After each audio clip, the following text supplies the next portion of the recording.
Hello, Stephanie and Stephen. This is my video submission for the importance of being earnest. I'm currently in a winter snowstorm called Diego at the Flat Rock Playhouse in Hendersonville, North Carolina. I wish I could be there in person, but I simply can't.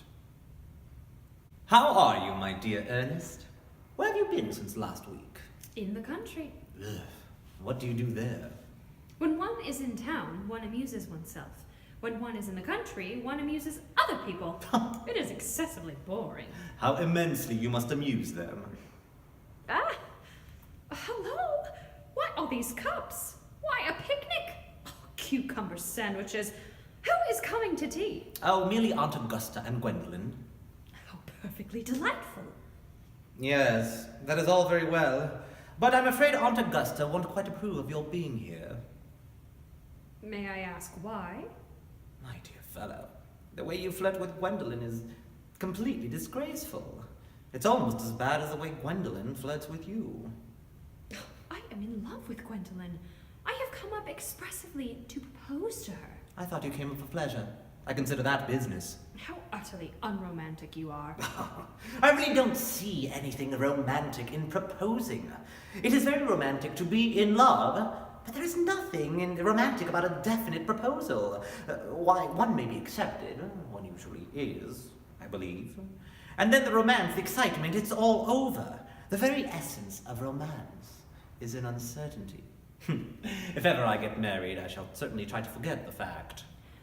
I have no doubt about that, dear Algie. The divorce court was specially invented for people whose memories are so curiously constituted. Oh, there's no use speculating on that subject. Divorces are made in heaven. You behave as if you were married to Gwendolyn already. You are not married to her already, and I doubt you ever will be. Why on earth do you say that? Well, in the first place, girls never marry the men they flirt with. Oh, that is nonsense. It isn't. It is a great truth. It accounts for the extraordinary number of bachelors that one sees all over the place. In the second place, I don't give my consent. Your consent? My dear fellow, Gwendolyn is my first cousin, and before I allow you to marry her, you shall have to clear up the whole question of Cecily. Cecily? What on earth do you mean? What do you mean, Algie, by Cecily? I don't know anyone of the name Cecily. Oh. Do you mean to say you've had my flask all this time? I wish to goodness you had let me know.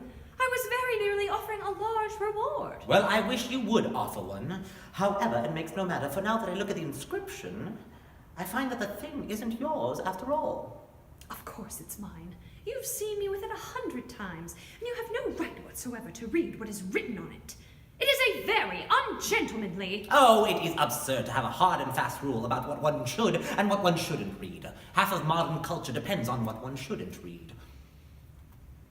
I'm quite aware of the fact, and I don't propose to discuss modern culture. It isn't the sort of thing one should talk of in private.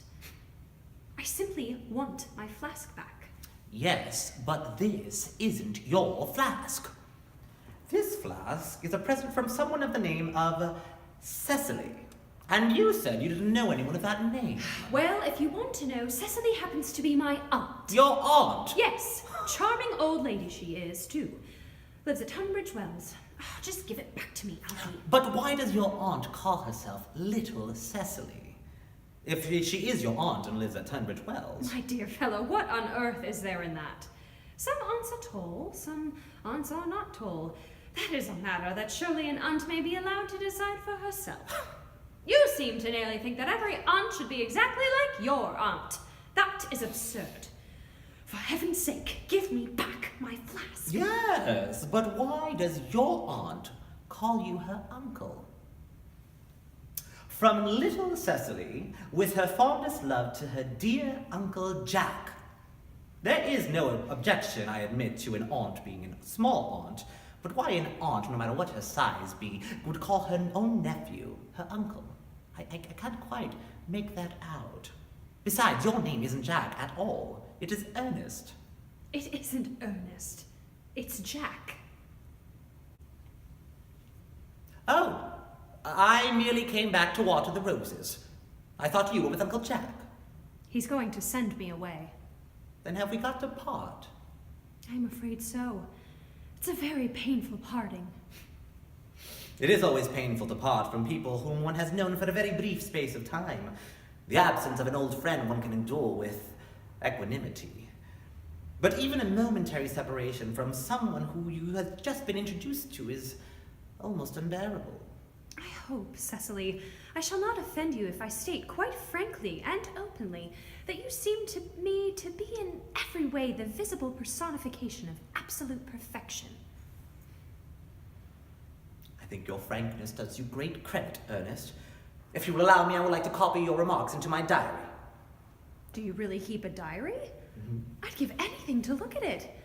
May I? Oh, no.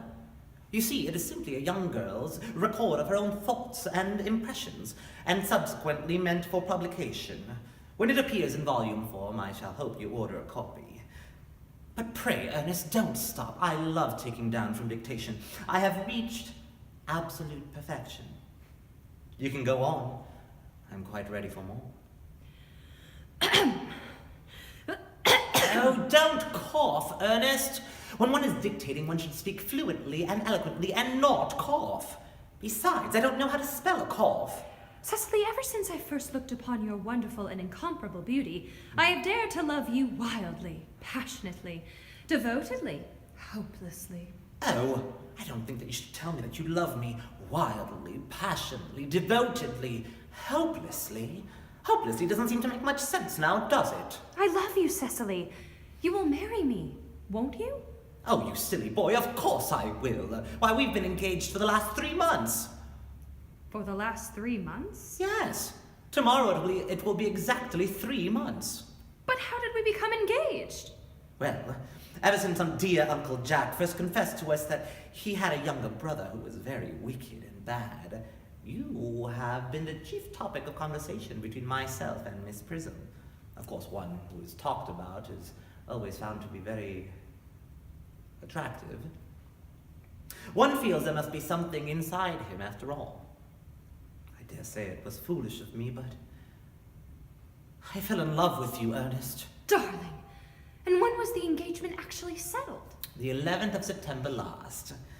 Worn out by your entire ignorance of my existence, I determined to end the matter one way or the other. After a very long struggle with myself, I accepted you. The next day I bought this ring in your name. Oh, and this is the little bangle with true love's knot I promised you always to wear. Did I give you this? It's very pretty, isn't it? You've wonderfully good taste, Ernest. That's the excuse I've always given for your leading such a bad life.